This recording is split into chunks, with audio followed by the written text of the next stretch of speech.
à presque 1 heure du matin. Je ne sais pas s'il est vraiment indiqué de parler de mort, mais peut-être qu'il qu'il est toujours temps de parler de l'heure du départ ou de la nécessité de partir.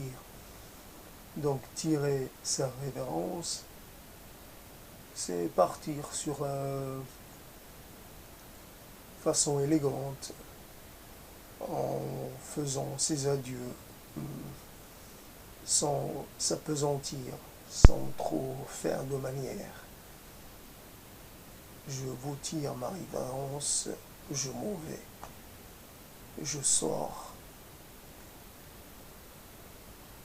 je me retire de ce jeu. Quelque part, il y a des choix et peut-être l'être humain, peu importe la situation, sa situation, peu importe le lieu où il est, peu importe euh, sa faiblesse ou sa force, il est, il est devant cette question qui peut parfois devenir très prégnante et d'autres fois un peu, comment dire, qui peut être de moindre actualité. La mort, un grand mot pour une si petite chose. Partir en ce jour ou partir à un autre jour, quelle est réellement la différence?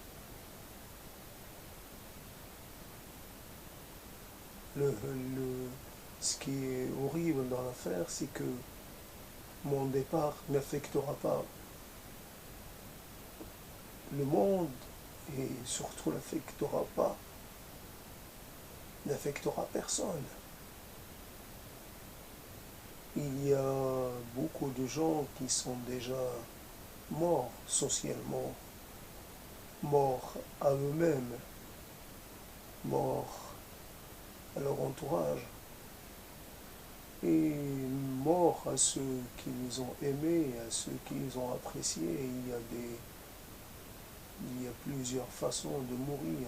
Il y a des morts qui précèdent la grande mort, s'il faut parler de s'il faut parler de cette façon-là. Il y a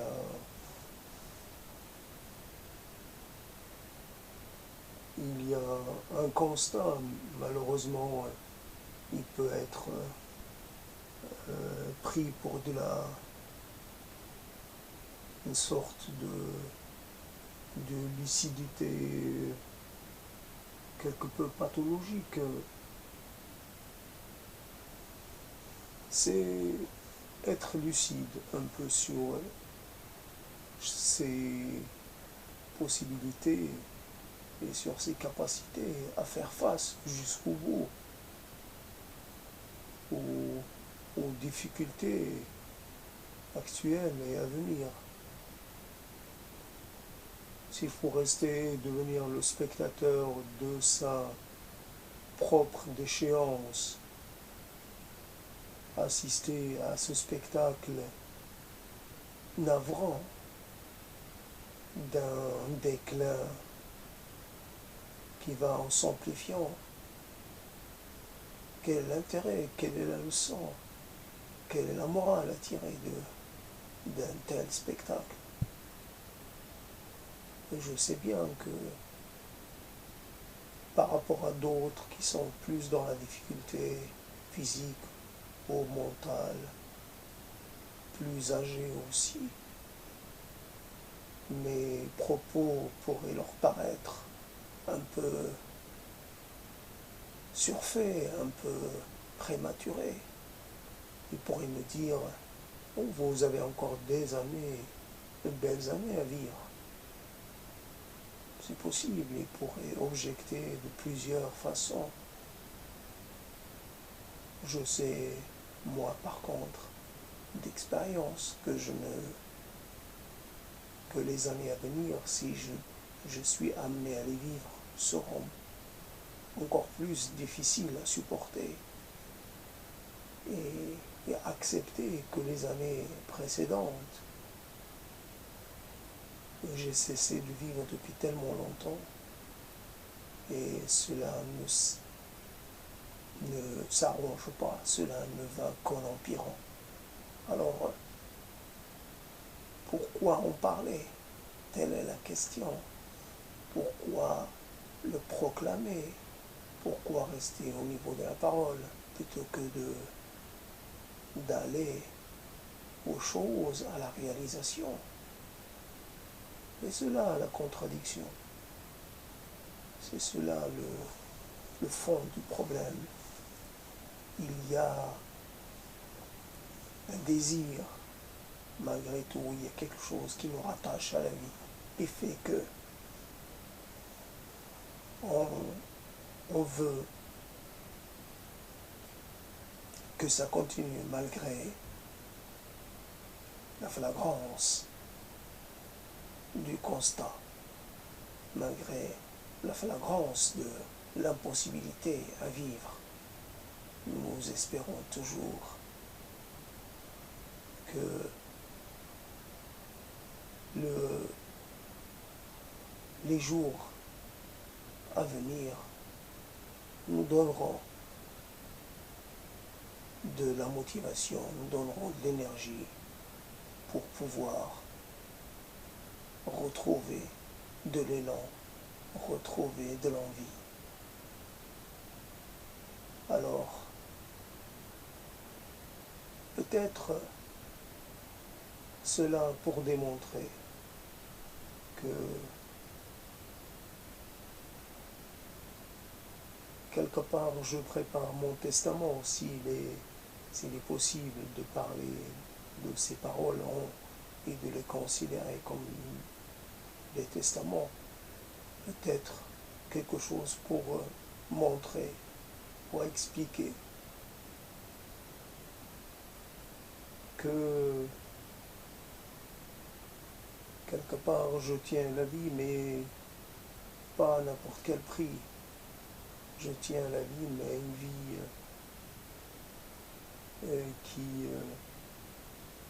une vie dans laquelle j'aurai l'impression de faire quelque chose du temps qui m'est accordé. Or, je ne peux rien faire. Je ne peux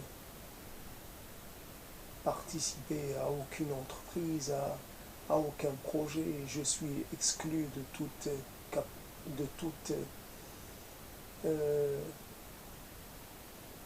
relation humaine. Que faire?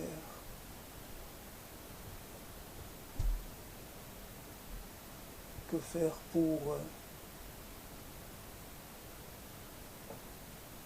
pour essayer de rétablir un minimum de vie?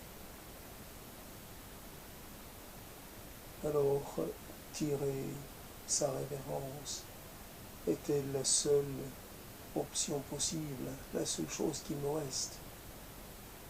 Je dis cela en sachant qu'il y a plein de gens qui vont tirer leur révérence cette nuit même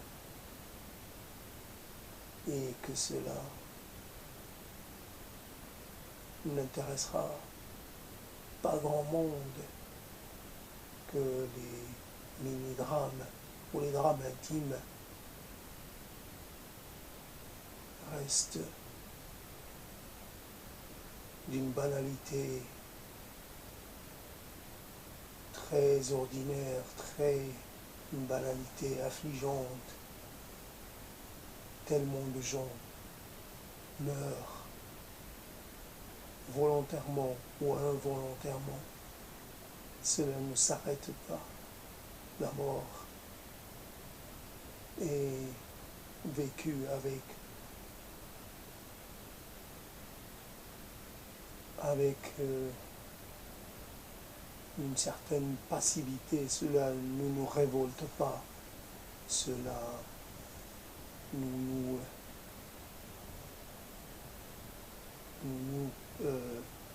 attriste pas tant que cela. Nous trouvons toujours un moyen de nous arranger de cet événement, nous arranger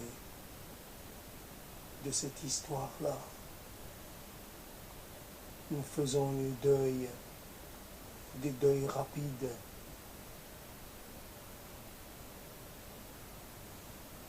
Nous vivons malgré la mort de nos proches. Nous vivons malgré notre mort à venir. Nous sommes tellement dans la vie que nous oublions que la mort est la dernière. Et quelque part est ce qui nous attend en dernier.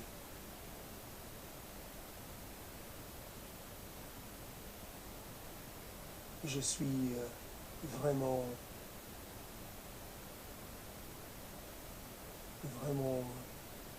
dans une situation pas plaisante du tout. Je lance ces quelques mots au milieu de la nuit. Cela ne servira certainement à rien. Quelle est ma particularité à moi? Mon malheur à moi est à moi. Personne n'est responsable de ce qui m'arrive. Et donc, je dois accepter cette épreuve. Et si j'ai fait des erreurs, c'est à moi d'en payer le prix. Personne ne m'a encouragé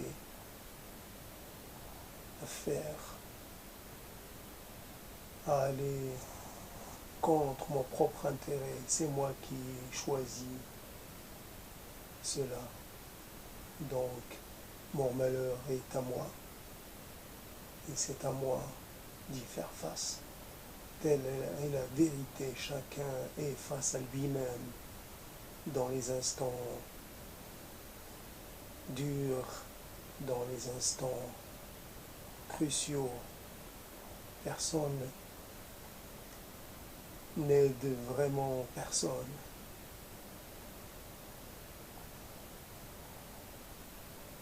Cette ville, ce pays, ce monde qui n'est que peu, qui ne soucie que très peu de ceux qui, quelque part, n'arrivent pas à trouver leur place, n'arrivent pas à vivre comme ils le voudraient. Personne.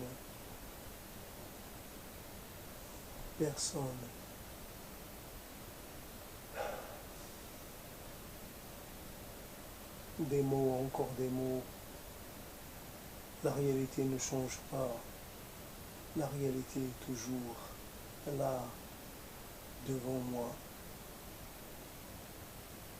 Je vais m'endormir malgré moi et je vais me réveiller toujours dans le même état d'esprit. Pas de signe de quiconque, pas de petits messages, ni de grands messages, rien. À croire que l'amnésie a frappé tous ceux que j'ai pu connaître, à croire que j'ai disparu de leur cœur et de leur esprit, à croire que je n'ai jamais compté, à croire que ma personne n'a jamais eu de valeur.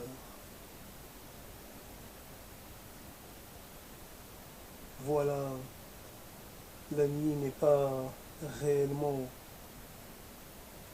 le moment propice pour l'espoir, pour la solitude est encore plus dure la nuit.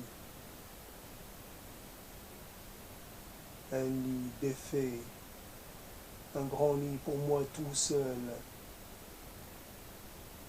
moi et mon odeur, moi tout seul dans ce grand lit. Hier, aujourd'hui et demain et depuis toujours tout seul, toujours tout seul. C'est quoi ce monde? C'est quoi ma responsabilité dans cette affaire? Qu'est-ce que j'ai fait au monde pour mériter un sort pareil? Quelques erreurs et voilà toute une vie détruite. À jamais défaite.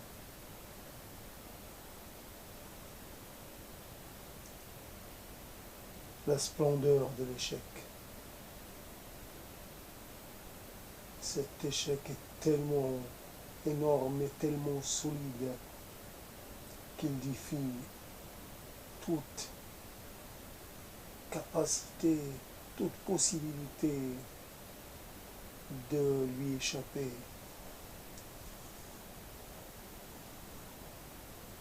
La nuit, les corps se rapprochent, les corps communient. La nuit,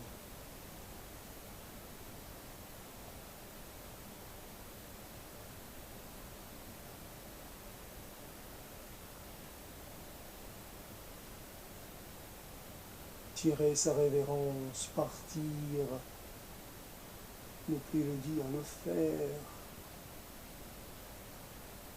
pour une dernière fois, une ultime fois, faire acte de volonté, faire acte de force,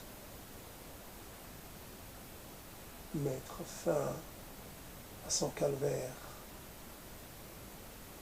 mettre fin à la douleur, mettre fin au silence.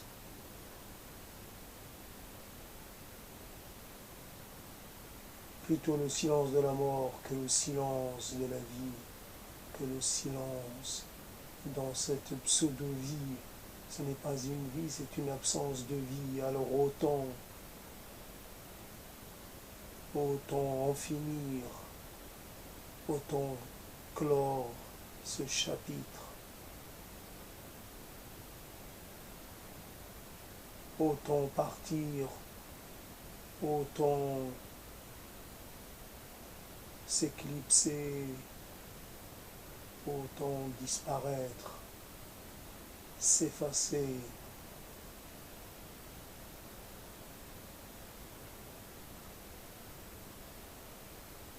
Finir de se dissoudre, finir de devenir le fantôme d'un souvenir, le fantôme d'une vie, le fantôme d'une espérance, le fantôme d'une désirance.